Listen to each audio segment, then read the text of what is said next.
अंग्रेजी में बात करते समय इन सभी शब्दों का प्रयोग कैसे करते हैं आज की इस वीडियो में सीखेंगे, जिसे addicted to, sorry to, compelled to, having to, glad to, curious to और बीइंग, इन सभी शब्दों का प्रयोग काफी ज्यादा करते हैं। पहले सीखते हैं एडिक्टेड टू, और एडिक्टेड टू का मतलब है कि आदी हैं।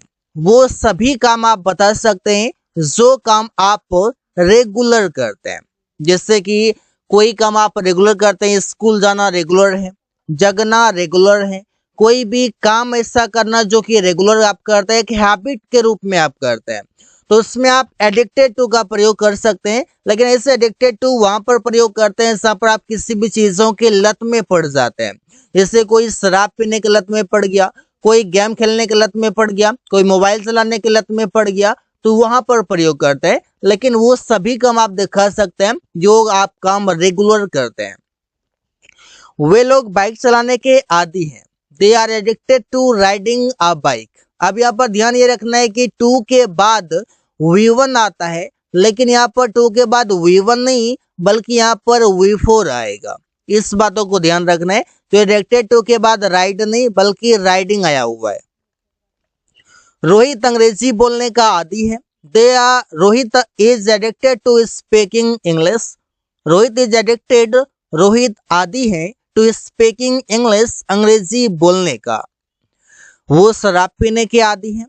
ही is addicted to drinking wine. यहाँ पर ड्रिंकिंग आ गया। Addicted to drinking, addicted to speaking, addicted to riding, इस तरह से।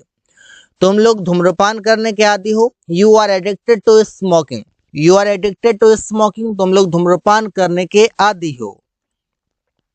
सॉरी टू, अब इसका प्रयोग तब करते हैं जब आप कोई काम करने में दुखी हो जाते हैं, या कोई भी काम करके आप दुखी हैं, वहां पर प्रयोग करेंगे। जैसे प्रिया उसके मृत्यु के बारे में सुनकर दुखी है, तो प्रिया दुखी है तो प्रिया इज सॉरी, प्रिया दुखी है टू हियर, सुनकर, अबाउट हिज डेथ, उसके मृत्यु के बारे में। यहाँ पर सॉरी के जगह पर आप चाहें तो सैड प्रयोग कर सकते हैं, लेकिन सॉरी भी प्रयोग करेंगे। मैं यह जानकर दुखी हूं। I am sorry to know it. I am sorry to know it, मैं यह जानकर दुखी हूं।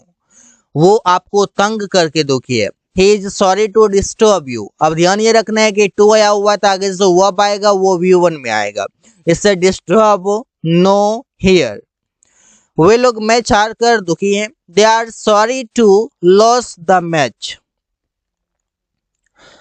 कंपेल्ड टू, इसका मतलब है कि मजबूर हैं, कोई काम करने में मजबूर हैं। जैसे तुम लोग घर के बाहर रहने के लिए मजबूर हो, तो you are compelled to live, तुम लोग रहने के लिए मजबूर हो आउट ऑफ होम, घर के बाहर।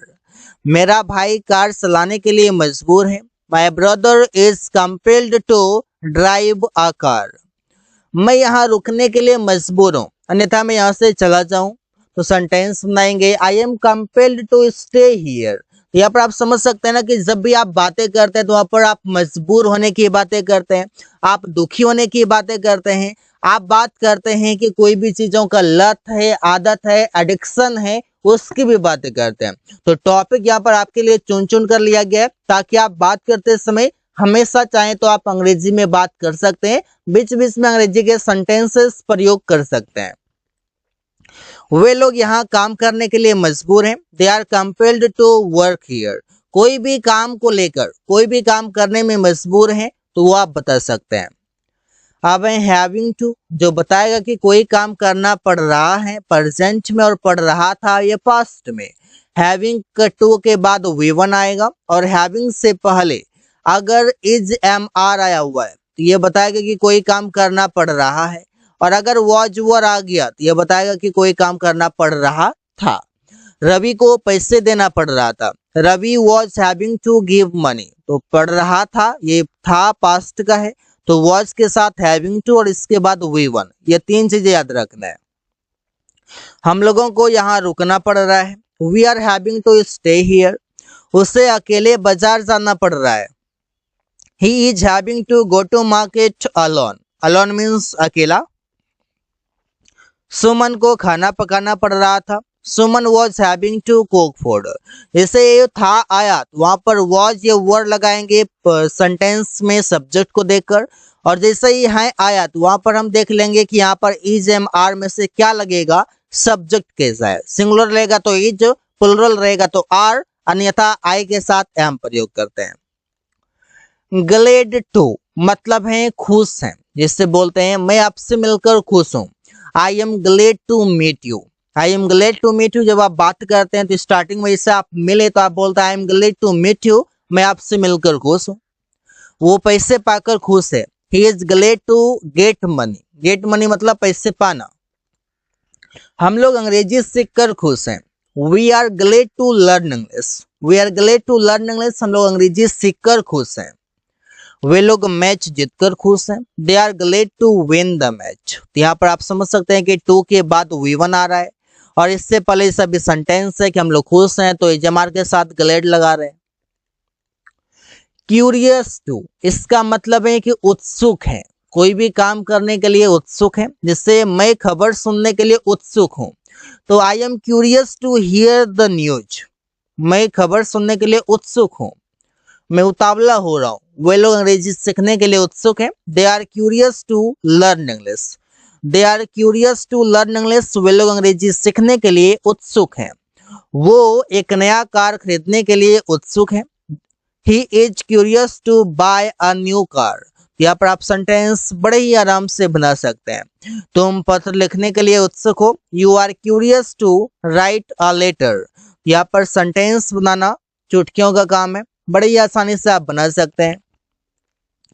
अगला शब्द है बीइंग, और बीइंग का मतलब है हो रहा है, जिससे अंधेरा हो रहा है। इट इज बीइंग डार्क, वो मोटी हो रही है। शी इज बीइंग फैट, वे लोग तेज हो रहे हैं। दे आर बीइंग इंटेलिजेंट, मतलब हो रहा है, मतलब स्टेट ऑफ बीइंग में बदलाव हो रहा है, स्थिति में बदलाव हो रहा है। और जब बदलाव हो रहा हो तो बीइंग के बाद हम लगा सकते हैं एडजेक्टिव, जैसे कि डार्क, फेट, इंटेलिजेंट, ये सभी एडजेक्टिव है सेंटेंस में। और रवि बेईमान हो रहे हैं। रवि इज बीइंग डिसऑनेस्ट, ये डिसऑनेस्ट भी एडजेक्टिव है। अगला शब्द है येट टू, और इसका मतलब है कि अभी तक नहीं किया है या कोई काम करना बाकी है। जैसे तुम अभी तक उससे नहीं मिले हो। You are yet to meet him, वे लोग अभी खाना नहीं खाए हैं। They are yet to eat food, यहाँ पर नहीं खाए हैं या कोई खाना बाकी है, बातें किए। रमेश को काम करना बाकी है। Ramesh is yet to work, उसे किताब खरीदना बाकी है। He is yet to buy the book. यहाँ पर सेंटेंस आप बना सकते हैं कई सारे येट टू की मदद से, और येट टू के बाद भी वी1 का प्रयोग करेंगे। So guys, thanks for watching, that's all for today.